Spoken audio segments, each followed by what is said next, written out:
Hello friends, welcome to youth care. Friends, civil engineering का question session start हो गया है। फ्रेंड्स, सब्जेक्ट पे अपनी अच्छी पकड़ बनाने के लिए थ्योरी के साथ साथ ऑब्जेक्टिव लगाना भी बहुत ज़रूरी है। इसीलिए फ्रेंड्स, एक क्वेश्चन सीरीज स्टार्ट किया हूँ।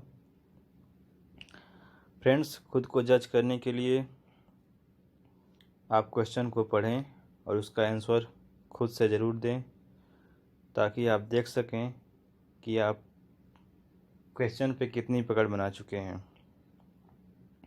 ये क्वेश्चन का पार्ट 1 है, जिसमें हम 25 क्वेश्चन को डिस्कस करेंगे। तो आइए देखते हैं question number 1। Which of the following has more fire resisting characteristic. सबसे ज़्यादा फायर रेजिस्ट करने वाला जो मटेरियल है वो है compact sandstone.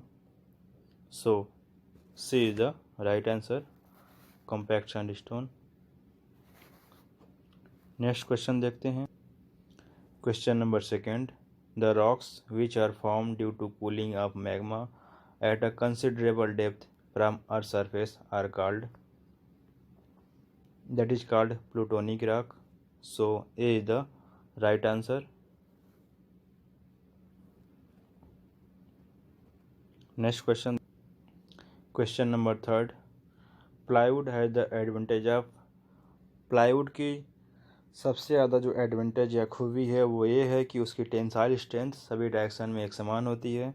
So C is the right answer, same tensile strength in all direction. Next question देखते हैं। Question number 4। Due to attack of dry rot the timber. Dry rot timber की एक डिजीज है। जब timber में fungus लग जाती है, यानी कि फंगी का अटैक हो जाता है, तो वो टिम्बर के रेशों को खा करके उसे पाउडर फॉर्म में कन्वर्ट कर देती है। So C is the right answer, reduces to powder. Next question देखते हैं। Question number 5। Excess of alumina in brick earth makes the brick. Brick earth यानी कि ब्रिक बनाने के लिए जो सॉइल तैयार करते हैं उसे ब्रिक अर्थ बोलते हैं। ब्रिक अर्थ में जब एल्यूमिना की मात्रा ज़्यादा हो जाती है तो ब्रिक में क्रैक उत्पन्न हो जाता है और उसको सुखाने पे उसमें वार्पिंग यानी कि टेढ़ापन होना शुरू हो जाता है। So D is the right answer, to crack and warp on drying. Next question देखते हैं। Question number 6। Pick up the correct statement from the following. Option A, in stone arches the stone are placed with their natural bed radial. Yeah, right. Option number B, in cornices the stone are placed with their natural bed as vertical. Also right. C, in stone walls the stone are placed with their natural bed as horizontal. ये भी सही है। So D is the right answer, all the above. Next question देखते हैं। Question number 7। The constituent of cement which is responsible for all the undesirable property of cement is। Cement की जो undesirable property है वो है C3A यानी कि try calcium aluminate, that is C3A। So C is the right answer, try calcium aluminate. Next question देखते हैं। Question number 8। Inner part of A timber log surrounding the pitch is called. Timber log यानी कि जब हम पेड़ को काटते हैं तो उसको पीस में कन्वर्ट करते हैं, जिसको लॉग बोलते हैं। तो टिम्बर लॉग में जो पिच के सराउंडिंग टिम्बर का जो इनर पार्ट होता है उसको हार्डवुड बोलते हैं। और ये टिम्बर का इनर पार्ट हो गया जिसको हम पिथ बोलते हैं।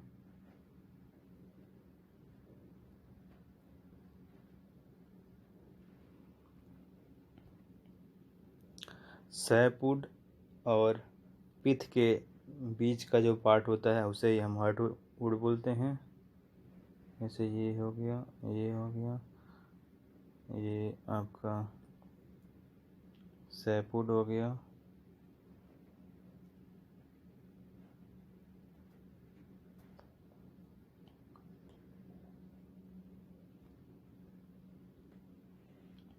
उसके बाद से ये आपका कैम्बियम लेयर हो गया जिसमें ऐसे ऐसे इसके उसके बाद से ये आपका लास्ट का आपका हो गया बास्क। सो पिथ और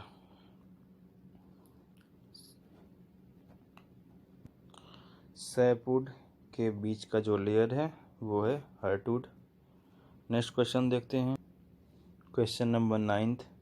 for testing compressive and tensile strength of cement, the cement mortar is made by mixing cement and standard sand in the proportion of. जब सीमेंट का कंप्रेसिव और टेंसाइल स्ट्रेंथ टेस्ट करते हैं तो सीमेंट और स्टैंडर्ड सैंड का एक mixture तैयार करते हैं जो 1:3 में प्रिपेयर करते हैं। So B is the right answer, 1:3। Next question देखते हैं। Question number 10। If P is the percentage of water required for normal consistency, water to be added for determination of initial setting time।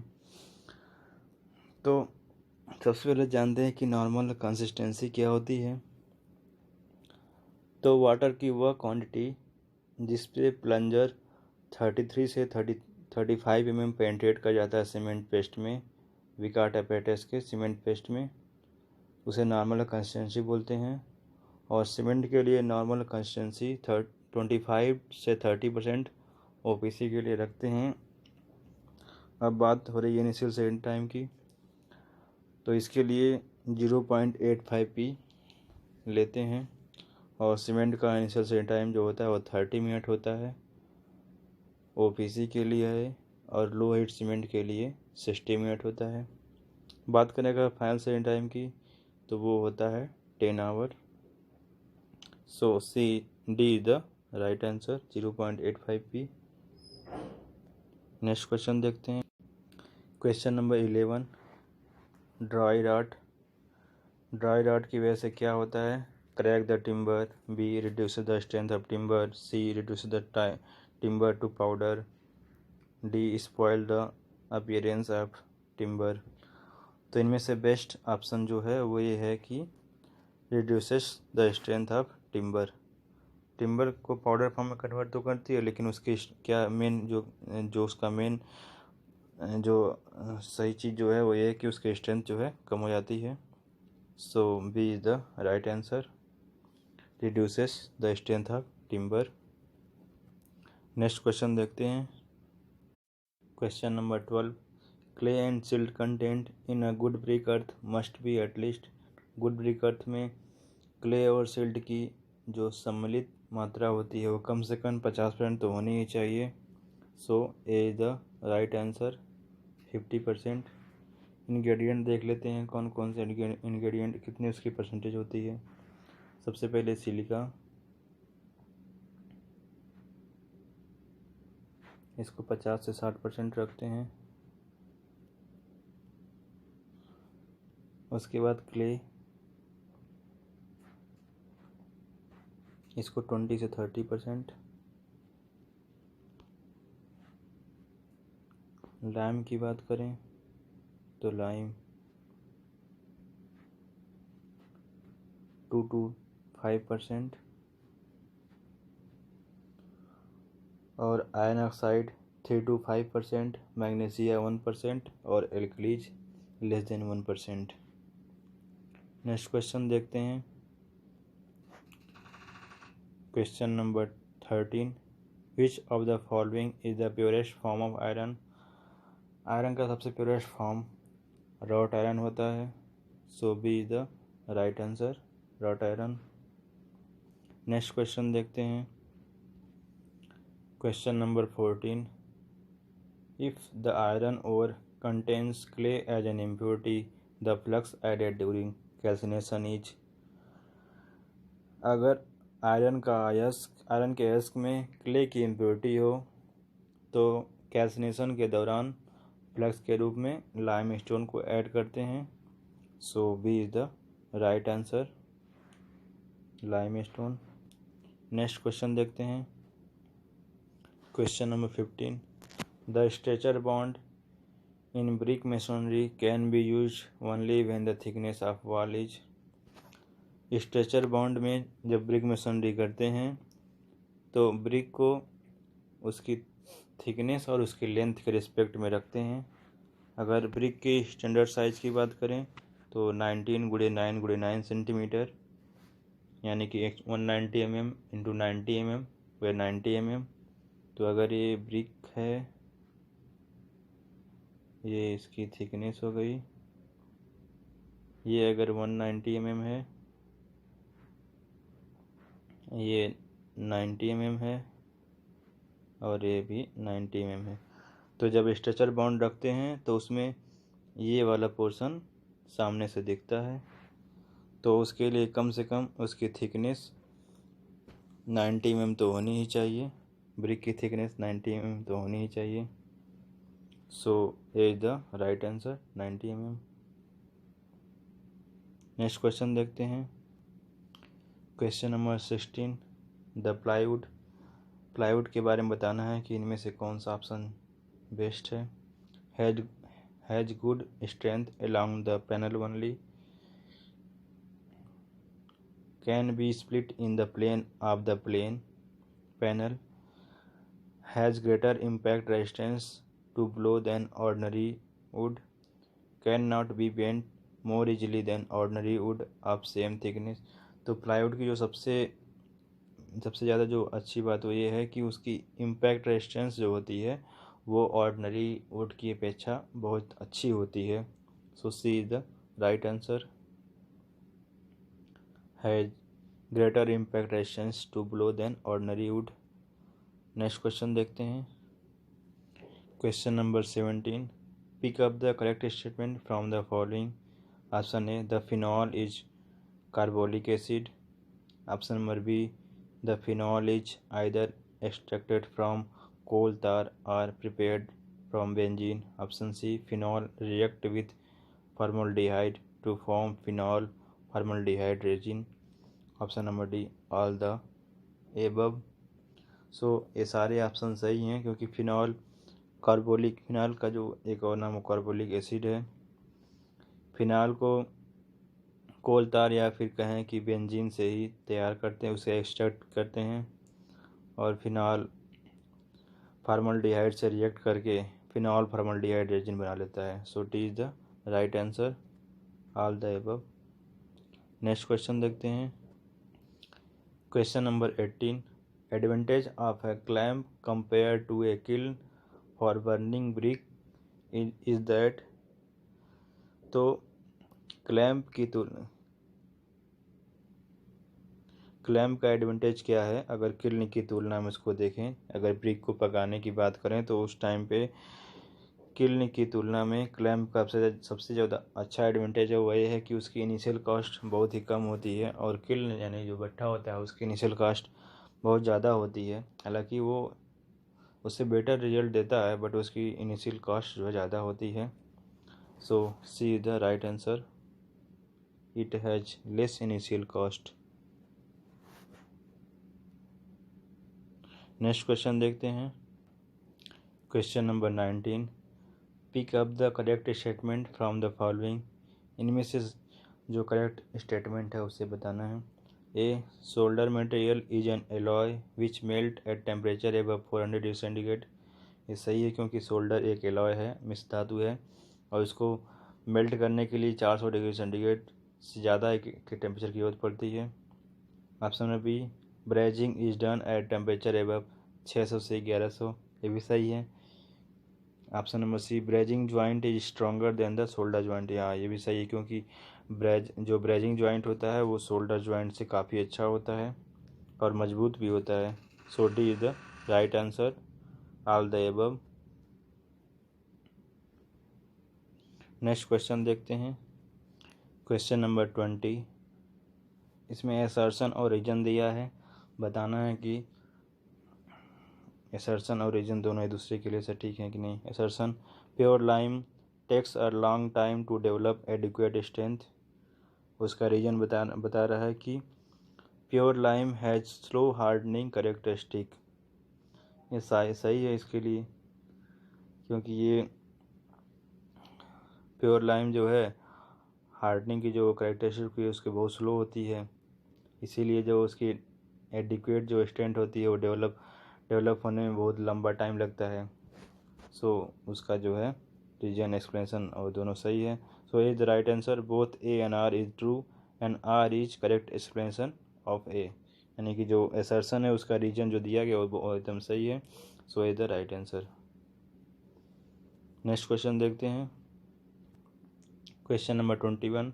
During pudding के दौरान क्या होता है देखना है। Option number A, molten metal is kept clear of the fuel, ये सही है। Carbon is converted into carbonic acid gas, ये भी सही है।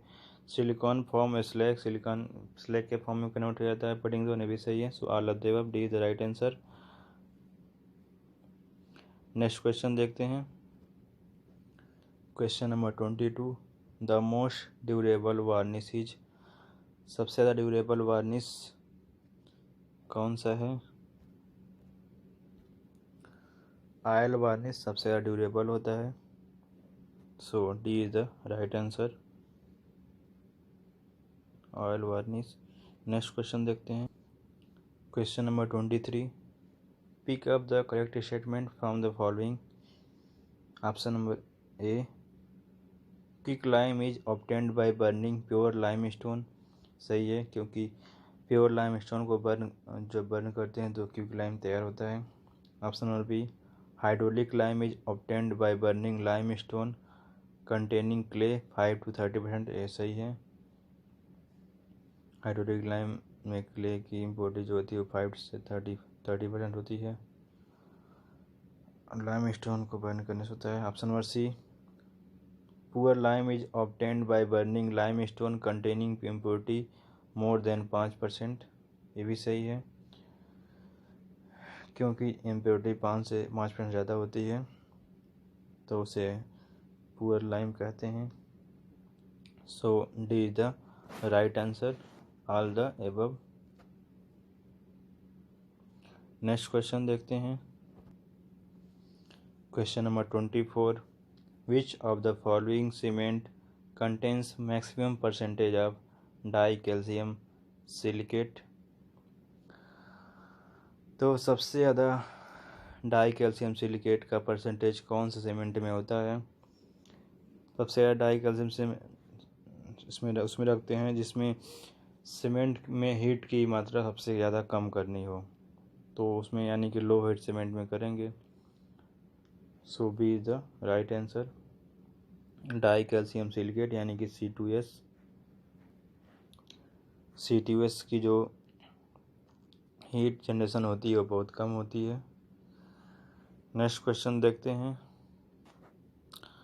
अगर इसमें हम बात करें हीट ऑफ हाइड्रेशन की, तो सीमेंट में जो इंग्रेडिएंट है उसमें सबसे ज़्यादा हीट ऑफ हाइड्रेशन C3A की होती है, C3A की होती है। फिर उसके बाद से C2S की होती है, फिर उसके बाद से C4AF की होती है, और फिर उसके बाद से C2S की होती है, यानी C2S की जो हीट ऑफ हाइड्रेशन है वो सबसे कम होती है। और जो लो हीट सीमेंट होता है इसको मास कंक्रीटिंग के लिए यूज करते हैं। लो हीट सीमेंट का जो IS कोड है वो है 12600 12600। IS 12600। नेक्स्ट क्वेश्चन देखते हैं, क्वेश्चन नंबर 25। यह इस सेशन का लास्ट क्वेश्चन है। Pick up the incorrect statement from the following. इसमें से इनकरेक्ट स्टेटमेंट को देखना है। ऑप्शन है hydraulic lime is generally obtained by burning kankar. सही है, कंकर को बर्न करने पर हाइड्रोलिक लाइम तैयार होता है। Option B hydraulic lime sets slowly as compared to fat lime. ये भी सही है, हाइड्रोलिक लाइम को मैसनरी में यूज करते हैं लेकिन वो सेट बहुत स्लोली सेट होता है। Option number C hydraulic lime is generally used in lime mortar. ये भी सही है, अभी जो बताएं कि लाइम मोर्टार बनाते समय हाइड्रोलिक लाइम का प्रयोग करते हैं। D none of these. तो इनमें सब सही है, तो इनकरेक्ट कोई नहीं है, so D is the none of these is right answer. Option number D.